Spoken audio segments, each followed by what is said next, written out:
You are listening to Freedom for All podcasts.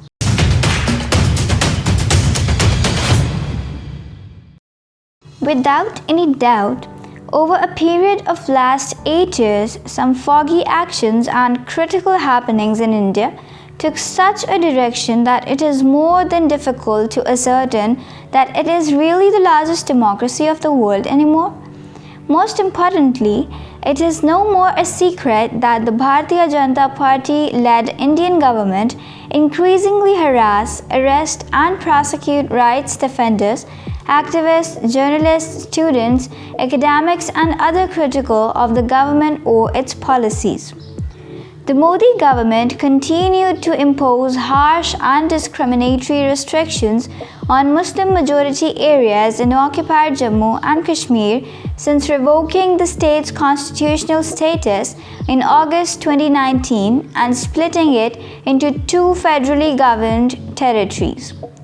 Attacks continued against minorities, especially Muslims, even as authorities failed to take action against BJP leaders who vilified Muslims and BJP supporters who engaged in violence. Hundreds of people remained detained without charge in occupied Jammu and Kashmir under the draconian Public Safety Act, which permits detention without trial for up to 2 years. The COVID-19 lockdown disproportionately hurt marginalized communities due to the loss of livelihoods and lack of food, shelter, healthcare, and other basic needs. The pandemic made access to the internet crucial for information, communication, education, and business. Even after the Indian Supreme Court said in January that access to the internet is a fundamental right, authorities permitted only slow-speed 2G mobile internet services, leading doctors to complain that the lack of internet is hurting the COVID-19 response. The Indian government announced a new media policy that empowers the authorities to decide what is fake news, plagiarism, and unethical or anti-national, and to take punitive action against media outlets, journalists, and editors. The restrictions, including on access to communications network since August 2019, adversely affected livelihoods, particularly in the tourism-dependent Kashmir Valley. The Armed Forces Special Powers Act continued to provide effective immunity from prosecution to security forces, even for serious human rights abuses.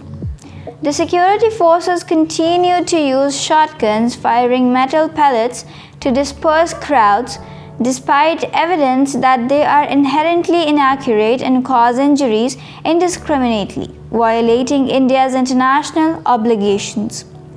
There was a 7.9% increase in rape cases registered in 2019 in India. At least 53 people were killed in communal violence that broke out in Delhi in February. Over 200 were injured, properties destroyed, and communities displaced in targeted attacks by Hindu mobs. 40 Dalit families in Odisha were socially boycotted when a 15-year-old girl plucked flowers from the backyard of a dominant caste family. In July, a Dalit man was stripped and beaten along with his family members in Karnataka for allegedly touching the motorcycle of a dominant caste man. Reckless and illegal use of nuclear material has also become a hobby of the country with irresponsible use of nukes. Recently, India fired a missile into Pakistan.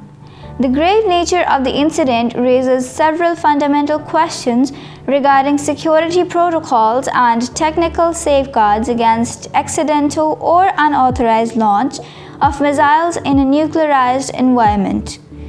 Hostilities with China escalated with thousands of Indian and Chinese troops at a standoff in the Ladakh border region since May last year. Indian Army officials reported clashes that resulted in 20 deaths. The Indian government banned over 200 Chinese-linked mobile applications, citing national security concerns. India is not enjoying cordial relationship with other neighbors including Bangladesh, Nepal, Sri Lanka and Afghanistan as well. India's relations with Nepal are also strained over the years and reached to a point of no return. So in such a murky state of affairs, how can India be considered a real democracy? And should a rough state be trusted or relied anymore for any international pact or accord or charter?